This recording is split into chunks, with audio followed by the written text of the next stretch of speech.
Hai Sobat Aspirasi, welcome back to the Aspirasi Podcast with Minjel Tananda. Dan pada episode kali ini kita akan membahas seputar Batik Talks. Dan di sini sudah ada bersama kami the winner of Putra Putri Batik Kota Malang 2025. Silakan perkenalan Halo diri. semuanya. Terima kasih sebelumnya atas kesempatannya untuk dapat menghadirkan saya di sini. Senang sekali rasanya menghadiri podcast pada pagi hari ini yang sangat luar biasa.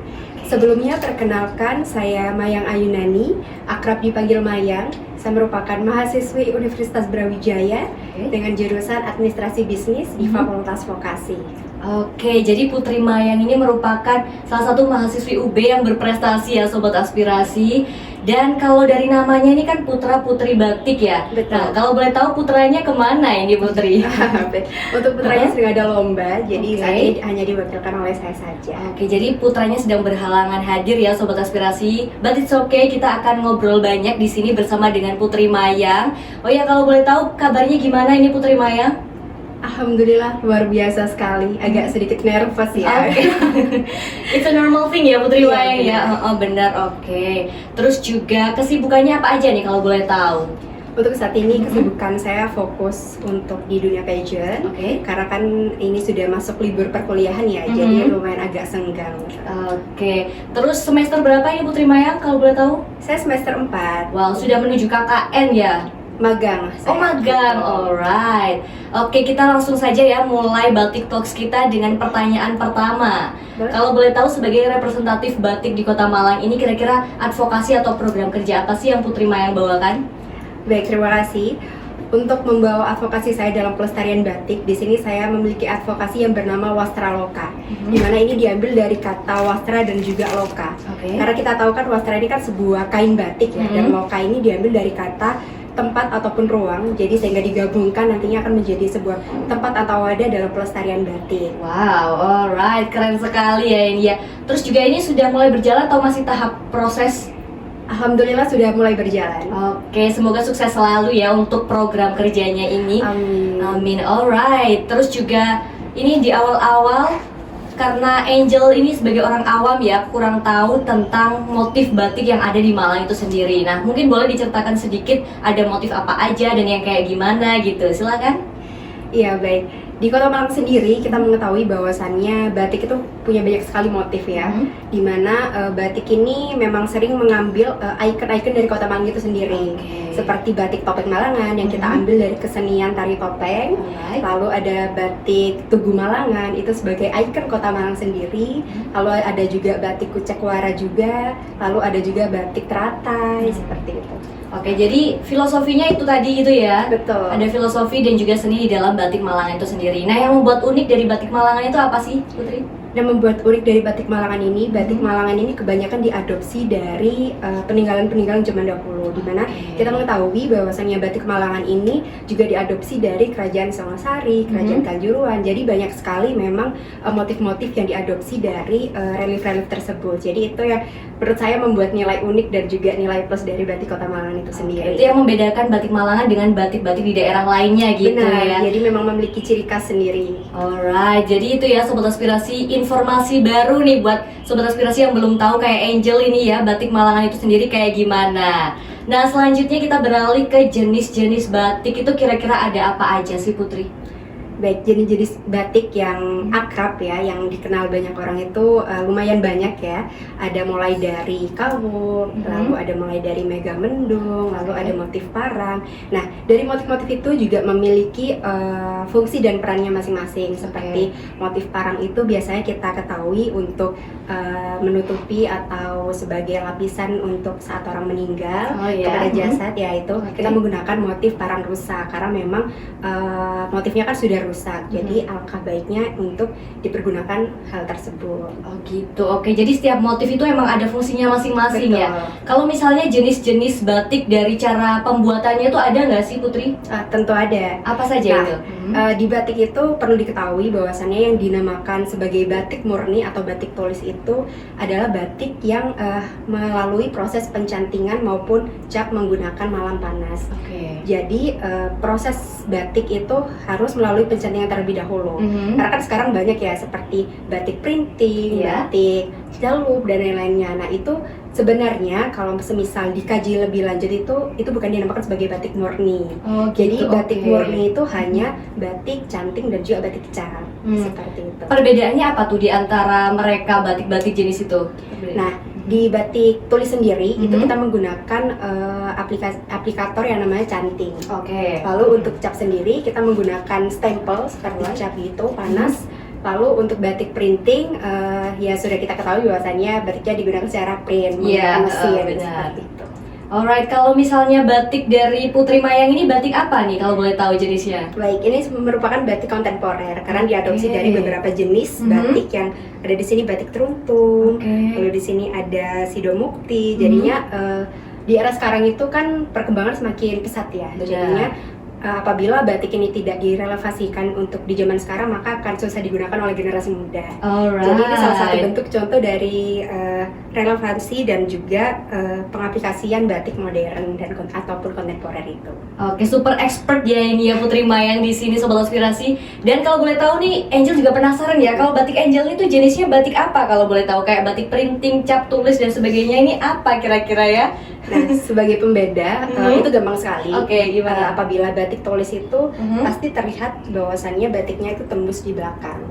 Gitu ya Sobat Itu Aspirasi. sebagai penanda bahwasannya memang batik ini tuh asli gitu. Lalu apabila batiknya tidak tembus dari sisi depan maupun sisi belakang, itu bukan disebut sebagai batik murni. Gitu. Berarti ini termasuk batik murni atau gimana nih Putri? Biar diteliti dulu ya Sobat Aspirasi ya. Ini masih batik kontemporer. Terima kasih atas penjelasannya ya Putri.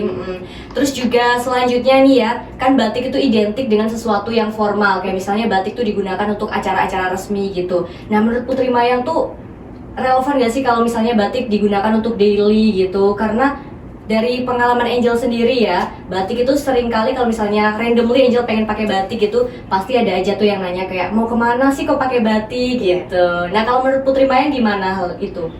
Tentu ini sangat relevan, apalagi di generasi muda ini kita memiliki peran yang sangat penting dalam pelestarian batik. Nah, ini juga merupakan salah satu masuk dalam program kerja saya, di mana saya memiliki program kerja dengan penggunaan hashtag mudah bergaya batik.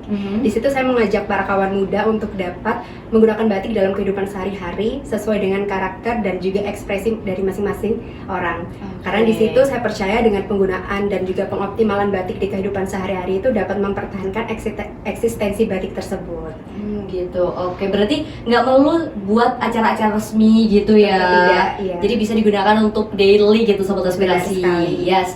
Terus juga kalau berdasarkan brandingannya, menurut Angel sendiri nih, batik kan memiliki nilai yang tinggi gitu ya Putri ya. Kalau misalnya batik tiba-tiba digunain untuk motif daster atau bahkan barang-barang di spray atau bahkan keset gitu, kira-kira dapat mengurangi nilai dari batik itu sendiri apa gimana? What do you think Putri Maya? Ya, menurut saya untuk mempertahankan nilai itu sendiri kita memiliki cara masing-masing ya.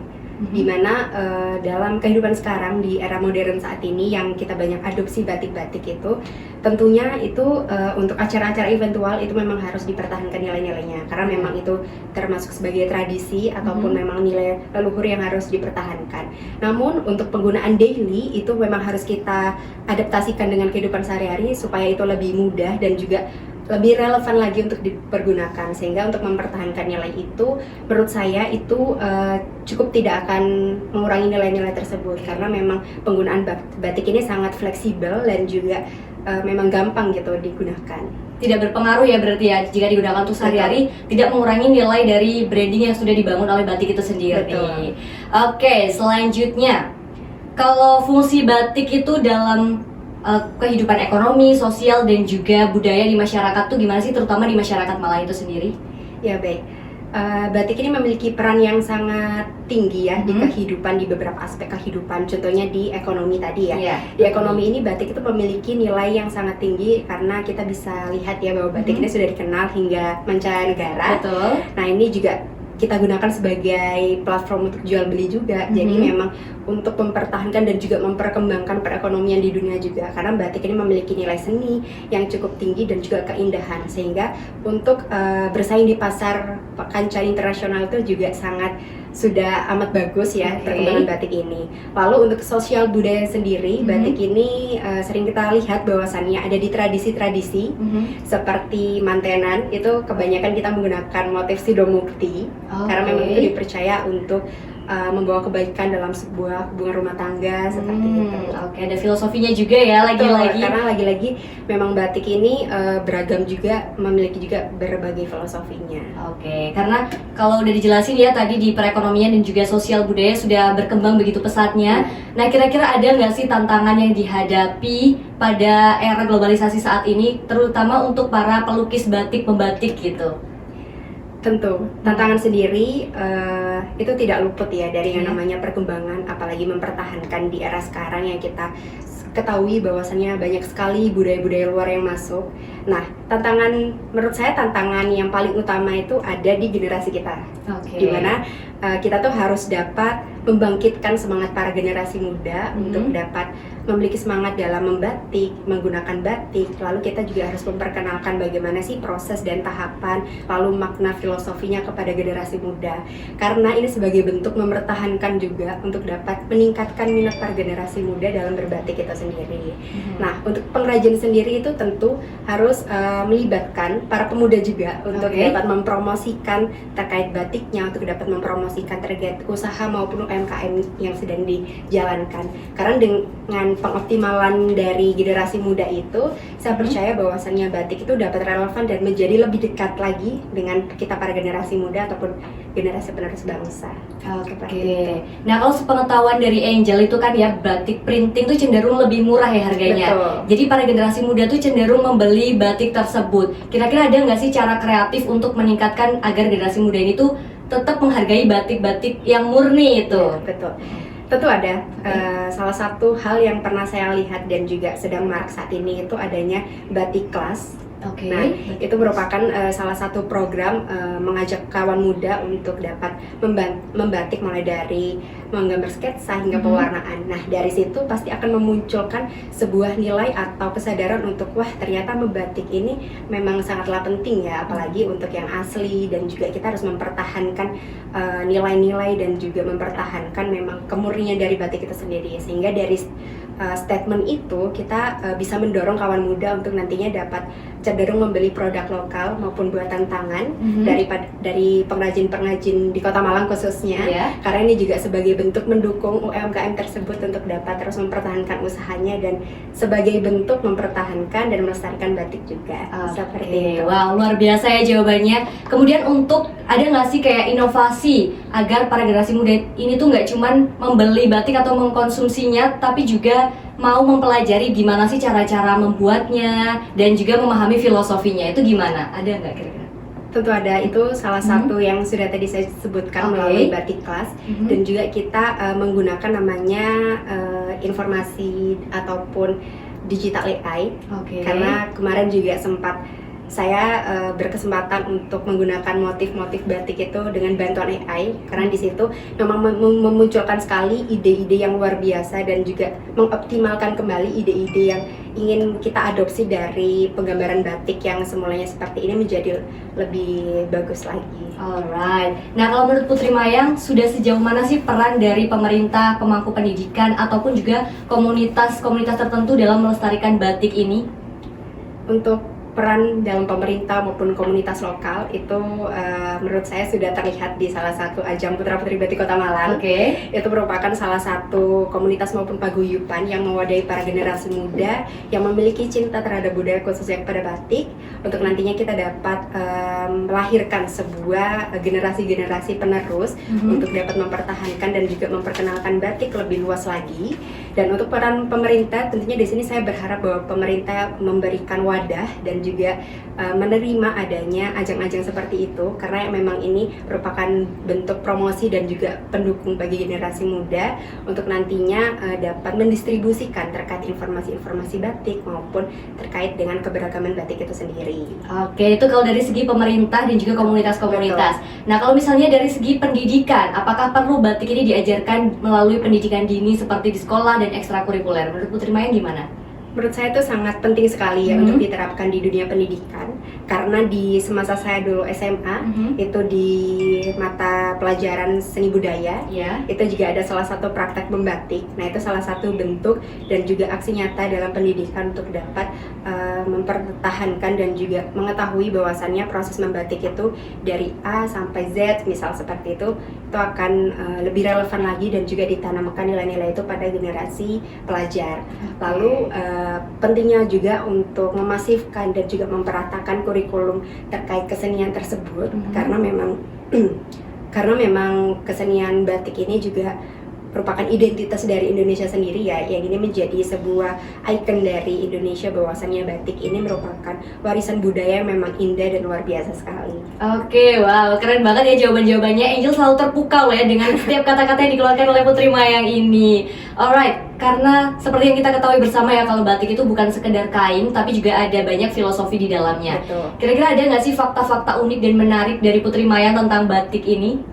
Tentu ada. Salah satu fakta unik dan menarik dari batik, sebelumnya mungkin orang awam belum banyak mengetahui ya, dimana batik yang kita lihat yang beredar di pasaran itu mulai dari printing, cap dan lain-lainnya seperti jumputan dan lain-lain, itu sebenarnya jumputan itu bukan dikatakan sebagai batik. Karena tadi tidak melewati proses pencantingan. Jadi memang yang batik murni itu adalah batik yang melalui pencantingan dan juga cap dengan lilin panas itu sendiri. Lalu karena memang di sini perkembangan zaman ya, kita harus dapat merelevasikan batik-batik ini di kehidupan saat ini. Jadi sekarang diadopsi lah banyak seperti batik printing, batik cap, seperti itu. Kemudian kalau untuk mitos ataupun cerita rakyat yang relevan sama batik Malangan itu sendiri, ada nggak kira-kira? Ada, menurut sumber yang saya baca ya, itu di salah satunya itu di Kerajaan Singosari, di abad ke-19 kurang lebih dia. Nah, itu tuh merupakan adaptasi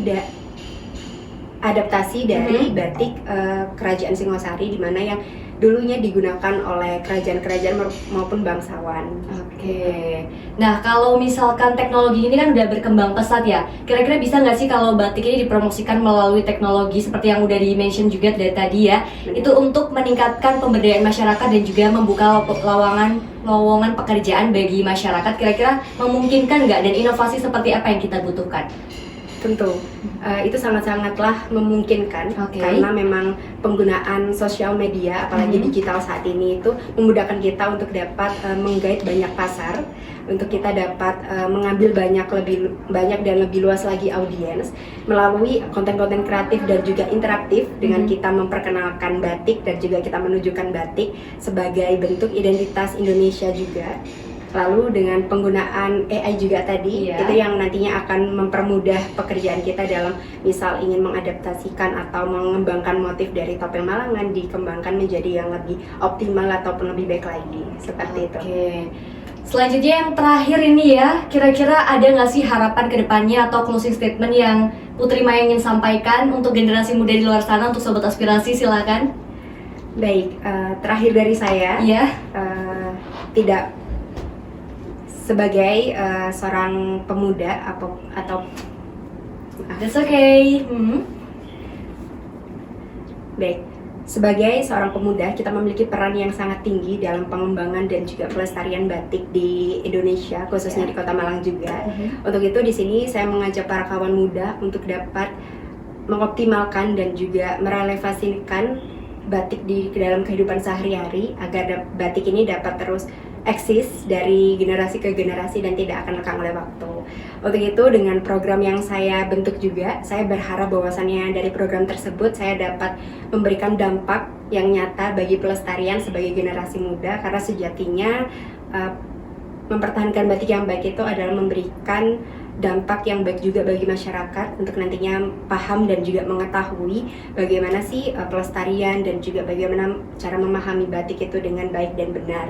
Untuk itu di sini saya mengajak para kawan muda untuk menjadi generasi yang bangga berbudaya dan juga menjadi generasi yang bangga berbatik, seperti itu. Alright, luar biasa sekali ya. Wow, so insightful karena di Batik Talks kali ini tuh kita sudah mendapatkan banyak ilmu baru dari Putri Mayang, terutama untuk Angel yang masih awam terkait batik ini gitu ya. Biasanya Angel cuma pakai aja gitu, padahal sebenarnya ada banyak seni dan juga filosofi di dalamnya. Benar sekali. Yes, alright. Sekali lagi thank you ya Putri Mayang udah bersedia datang ke sini, dan juga untuk Sobat Aspirasi kita tadi udah bahas banyak banget mulai dari jenis-jenis batik, terus juga ada fungsi batik dan juga ada fun fact menarik gitu ya dari batik. Alright, jangan lupa untuk like, comment, dan subscribe, dan see you di episode selanjutnya.